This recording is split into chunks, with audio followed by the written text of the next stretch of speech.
Imagina só uma ciência que, no auge do seu poder, olha para si mesma e decide: vamos quebrar tudo e começar de novo, só que do jeito certo.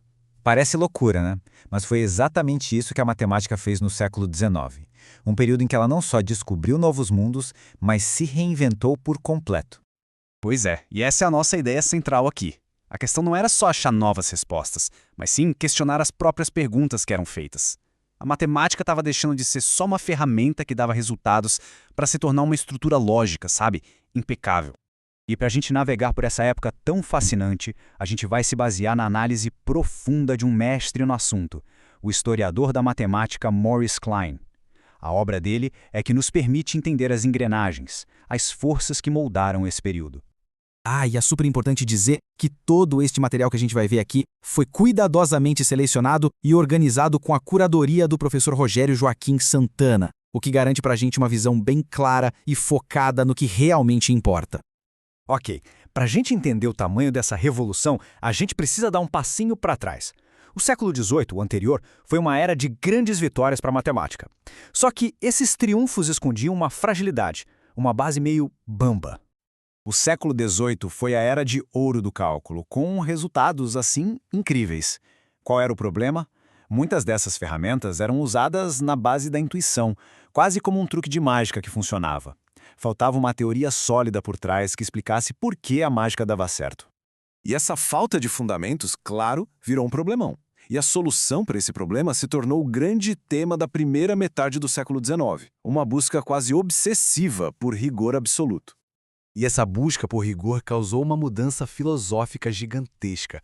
A matemática passou por uma verdadeira crise de identidade. Ela deixou de ser só uma ferramenta para obter resultados e virou um sistema de verdades que precisavam ser provadas, sabe? De forma irrefutável. Então, o ponto crucial foi esse. Os matemáticos começaram a questionar tudo. O que, afinal de contas, é uma prova válida? Como a gente define conceitos básicos como limite ou continuidade? Essa busca por respostas deu origem à análise, a disciplina focada em construir alicerces de aço para o cálculo. Tá, mas como construir esses novos alicerces? A resposta veio de um lugar completamente inesperado.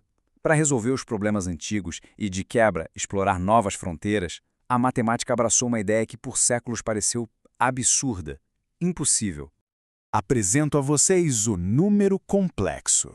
Por muito tempo, a ideia de raiz quadrada de um número negativo era vista só como uma esquisitice matemática, uma curiosidade.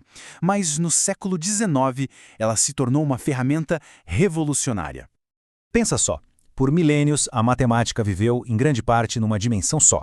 A famosa reta numérica, que vai do infinito negativo até o infinito positivo. Era isso. E aí que veio a grande sacada. A virada de chave foi esta. Ao adicionar um segundo eixo, o eixo dos números imaginários, a matemática simplesmente pulou de uma linha para um plano. De repente, o plano complexo abriu um universo de duas dimensões, permitindo enxergar problemas de álgebra como se fossem formas e movimentos geométricos. Claro que um mundo novo desses precisava de seus exploradores, né?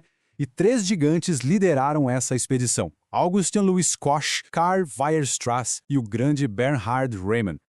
Pensa assim, Cauchy e Weierstrass foram os engenheiros, os construtores das fundações. Foram eles que criaram as regras do jogo, as ferramentas e os padrões rigorosos para se poder trabalhar com confiança e precisão nesse novo plano complexo. Mas aí veio Riemann, e ele trouxe uma visão geométrica que era, de verdade, revolucionária para esse mundo. Ele não via apenas números e equações, ele via paisagens.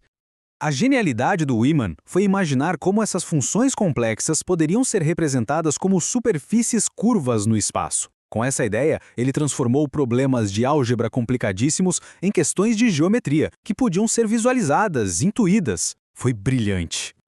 Certo. E no final das contas, qual é o legado que fica dessa revolução toda? Por que essa história importa tanto para a gente hoje em dia? Olha, isso aqui não foi só um exercício abstrato, não. O rigor e as ferramentas desenvolvidas no século XIX, especialmente a análise complexa, se tornaram a base e o alicerce para uma parte enorme da ciência e da tecnologia moderna. Do eletromagnetismo, à mecânica quântica, passando pelo processamento de sinais que está no nosso celular.